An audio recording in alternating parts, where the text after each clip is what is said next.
बिहार के शिक्षकों को एक बार फिर से लगा झटका। शिक्षा मंत्री ने दिया बड़ा बयान। नमस्कार और आदाब आप तमाम दर्शक बंधुओं का, आप सभी का आपके अपने परिवार पर स्वागत है। बिहार के तमाम शिक्षकों को झटके पर झटका ही दिया जा रहा है, चाहे वह बिंदु कोई भी क्यों ना हो। तमाम कोटि के शिक्षकों को साथ सिर्फ और सिर्फ झटके देने की तैयारी शिक्षा विभाग द्वारा की जाती है और हर सुबह एक नया झटका देते हुए शिक्षकों को निराश कर दिया जाता है।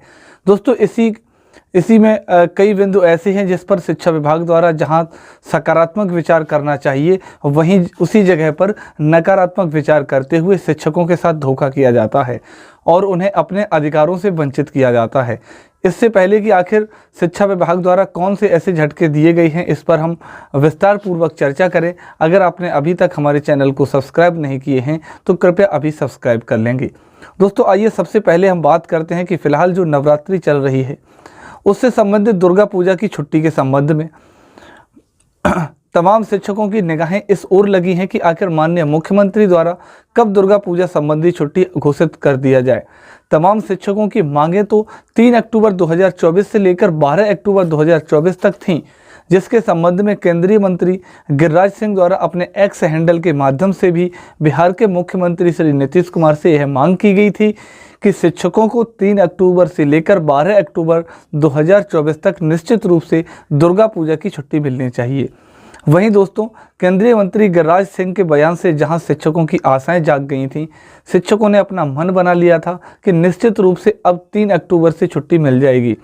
इसी बीच लेकर के एमएलसी नवल किशोर यादव द्वारा भी एक ऐसा बयान दिया गया जो तमाम शिक्षकों को झटका देते हुए निराश कर दिया। उन्होंने तो ऐसी बयान दे डाली जो कि शिक्षक समुदाय के लिए कहीं से भी उचित साबित नहीं हो रहा था।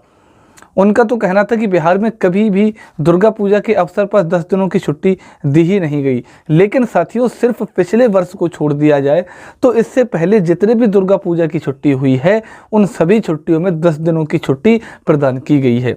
यह शायद एक वर्ष के अंदर ही एमएलसी डॉक्टर नवल किशोर यादव भूल गए थे। वहीं दोस्तों, जब नवल किशोर यादव द्वारा एक झटका दिया गया, इसी बीच एक और पत्र जारी किया गया और वह पत्र जारी किया गया राज्य शिक्षा शोध एवं प्रशिक्षण परिषद की ओर से, जिसमें इस बात का उल्लेख किया गया कि बिहार के तमाम कोटियों के शिक्षकों के 7 अक्टूबर 2024 से लेकर 12 अक्टूबर 2024 तक 6 दिवसीय FLN प्रशिक्षण निर्धारित है। तत्काल प्रभाव से उस प्रशिक्षण को स्थगित किया जाता है। साथ ही उस पत्र में इस बात का भी उल्लेख किया गया कि प्रशिक्षण संस्थान 7 अक्टूबर से लेकर 9 अक्टूबर तक संबंधी कार्य को पूरा करेंगे और जहां शिक्षकों ने 7 अक्टूबर से लेकर 12 अक्टूबर तक प्रशिक्षण स्थगन संबंधी पत्र को देखा तो उनकी आशाएं एक बार फिर से जाग गईं।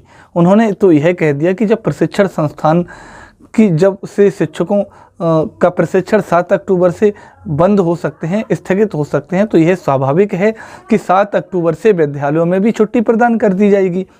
दोस्तों, यह शिक्षकों की सोच थी और ऐसी सोच इसलिए थी कि हम बता दें कि पूरे बिहार में अगर सकारात्मक सोच रखते हैं तो उनमें तमाम कर्मियों के शिक्षक कर्मियों की ज़्यादा होती है। शिक्षक हमेशा ही पॉजिटिव सोचा करते हैं। ऐसा बहुत कम अवसर होता है जब शिक्षकों द्वारा किसी भी बिंदु पर नकारात्मक सोची जाती है। यह खूबी के बदौलत शिक्षकों ने राज्य के शिक्षा शोध एवं प्रशिक्षण संस्थानों द्वारा जारी किया गया पत्र जिसमें प्रशिक्षण को स्थगित किया गया था, उसके मद्देनजर यह आशान्वित हो गई कि निश्चित रूप से अब विद्यालयों में भी 7 अक्टूबर से लेकर 12 अक्टूबर तक छुट्टी प्रदान कर दी जाएगी। लेकिन दोस्तों, यह पत्र जारी होने के बाद जब शिक्षकों की आशाएं जाग गई थीं, इसी बीच एक बार फिर से शिक्षा मंत्री डॉक्टर सुनील कुमार ने बिहार के तमाम कोटियों के शिक्षकों को एक बड़ा झटका दे दिया। उनकी ओर से मीडिया के सामने अब यह बयान दिया गया कि दुर्गा पूजा की छुट्टी के संबंध में पहले से ही कैलेंडर जारी हो चुके हैं और उस कैलेंडर के अनुसार 10 अक्टूबर से लेकर 12 अक्टूबर तक यानी कुल 3 दिनों की छुट्टी प्रदान की गई है। तो निश्चित रूप से इस आधार पर शिक्षकों को दुर्गा पूजा में 3 दिनों के अलावा और भी छुट्टी प्रदान करना कहीं से भी उचित संभव नहीं होता है। यानी शिक्षा मंत्री द्वारा यह स्पष्ट कर दिया गया है कि जो कैलेंडर जारी किया गया है शिक्षकों की छुट्टी के संबंध में, उस कैलेंडर को ही पूर्णतः पालन किया जाएगा और उसी के अनुसार शिक्षकों की छुट्टी को उपभोग करना होगा। लेकिन दोस्तों यह बयान आते ही एक बार फिर से शिक्षकों में मायूसी छा गई और शिक्षक पूर्ण रूप से आश्वस्त हो गए कि अब दुर्गा पूजा की छुट्टी 3 दिनों से ज़्यादा नहीं दी जा सकती, जो कि कैलेंडर के अनुसार 10 अक्टूबर से लेकर 12 अक्टूबर 2024 तक निर्धारित की गई है। अब आइए दोस्तों, झटके के मामले में अन्य भी झटके दिए गए हैं। बिहार में शिक्षकों की ओर और शिक्षकों के अंतर्गत मुख्य रूप से सक्षम उत्तीर्ण शिक्षकों के साथ हुआ है, जहां शिक्षा मंत्री एक बयान दिए हैं कि हमने ट्रांसफर पोस्टिंग नीति पर अपने स्वीकृति प्रदान कर दी है। अब इस पर कैबिनेट के मोहर की आवश्यकता नहीं है और हम अपनी सहमति जताते हुए इसे मुख्यमंत्री के पास भेज दिए हैं। दोस्तों यहाँ पर एक बार फिर से शिक्षकों को झटका दे दिया गया है। एक तरफ जहां शिक्षा विभाग द्वारा यह बयान दी जाती है कि इस पर कैबिनेट की मोहर की आवश्यकता नहीं है, सिर्फ और सिर्फ नोटिफिकेशन के माध्यम से इसे लागू किया जा सकता है और उस नोटिफिकेशन के आधार पर शिक्षकों का पदस्थापन एवं स्थानांतरण शुरू कर दी जाएगी। तो अब दोस्तों यहाँ पर गौर करने की बात है कि माननीय शिक्षा मंत्री की सहमति की आवश्यकता थी तो उन्होंने सहमति जताई दी। इसके अलावा कहा जाता है कि इसे माननीय मुख्यमंत्री के पास भेज दिया गया है सहमति के लिए। तो आखिर सहमति क्या होता है? जब नोटिफिकेशन ही जारी किया जाना था तो इसे मुख्यमंत्री के पास क्यों भेजा गया? आखिर इसमें मुख्यमंत्री की सहमति की क्यों आवश्यकता है? इसका मतलब है, सहमति का मतलब हुआ है कि इसे कैबिनेट से मंजूरी दिया जाना है। दोस्तों माननीय मुख्यमंत्री की सहमति का मतलब ही होता है कि कैबिनेट से मंजूरी दिया जाना। ऐसी बात नहीं है कि शिक्षा मंत्री जिस तरह ट्रांसफर पोस्टिंग नीति पर अपना हस्ताक्षर कर दिए यानी अपना सहमति जता दिए, उसी प्रकार माननीय मुख्यमंत्री भी उसी पर अपना हस्ताक्षर कर देंगे और अपनी सहमति जता देंगे। मुख्यमंत्री स्तर से इसे कैबिनेट के अंदर ही सहमति प्रदान की जाती है और उसे कैबिनेट से स्वीकृति मिलने के बाद ही हूबहू लागू किया जा सकता है।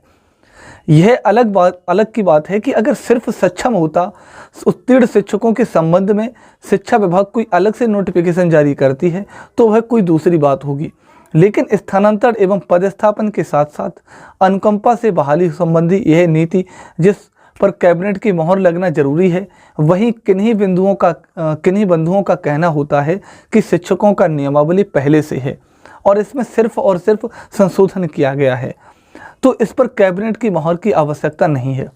तो दोस्तों नियोजित शिक्षकों के लिए मान लिया कि इनकी नियमावली पूर्व से है, इनके ट्रांसफ़र का भी प्रावधान है उस नियमावली में, लेकिन इस चीज़ को लेकर के हम कहना चाहते हैं कि बीपीएससी शिक्षकों से संबंधित भी ट्रांसफ़र के मुद्दे शामिल हैं, है ना। तो इस ट्रांसफ़र पोस्टिंग नीति में उनके लिए तो कोई भी ट्रांसफ़र का नियम नहीं बनाया गया है जिस पर शिक्षा विभाग द्वारा संशोधन किया गया हो। तो इस आधार पर बीपीएससी शिक्षकों के लिए कोई भी संशोधन नहीं किया गया है, उनके लिए यह ट्रांसफ़र नीति नई नीति मानी जाएगी, इसलिए ज़रूरी है कि इस पर कैबिनेट की मोहर लगानी चाहिए। तो दोस्तों एक बार फिर से शिक्षा मंत्री द्वारा शिक्षकों को झटका दिया गया है कि हमने अपनी सहमति तो जता दी है और सिर्फ नोटिफिकेशन के माध्यम से ही इसे हूबहू लागू कर दिया जाएगा। अब दोस्तों एक और बिंदु है जिस पर बिहार के तमाम कोटियों के शिक्षकों को बड़ा झटका दिया गया है और वह बिंदु है ई शिक्षा कोष के माध्यम से ऑनलाइन अटेंडेंस बनाया जाना। जैसा कि पूर्व में ही एक पत्र जारी किया जा चुका है कि शिक्षकों का वेतन 1 अक्टूबर से ऑनलाइन माध्यम से बनाया गए अटेंडेंस के आधार पर भुगतान किया जाएगा। यानी पहले से निर्गत है यह पत्र कि 1 अक्टूबर से तमाम शिक्षकों को, और इस पत्र के माध्यम से आधार पर तमाम शिक्षक इस बात के लिए आसर भी थे कि 1 अक्टूबर से इसमें कि हमारी जो प्रेजेंटी को जो वेतन है वो अक्टूबर महीने में दिया जाएगा, है ना। तो और उसके बाद जो उसका प्रिंट निकाला जाएगा उसके आधार पर शिक्षकों का वेतन का भुगतान होगा। लेकिन ऐसी बात नहीं है। शिक्षा विभाग से जुड़े कई जिला शिक्षा पदाधिकारियों द्वारा इस आशय का पत्र निर्गत कर दिया गया है कि सितंबर महीने में शिक्षकों द्वारा जो भी ऑनलाइन माध्यम से अटेंडेंस बनाया गया था उसी का प्रिंट निकाला जा रहा है और इसके अंतर्गत ही किन्हीं शिक्षकों द्वारा अगर ऑनलाइन अटेंडेंस बनाने के क्रम में विलंब हो गई होगी तो उन्हें उस तिथि को अनुपस्थित मानते हुए उनके वेतन की कटौती कर ली जाएगी।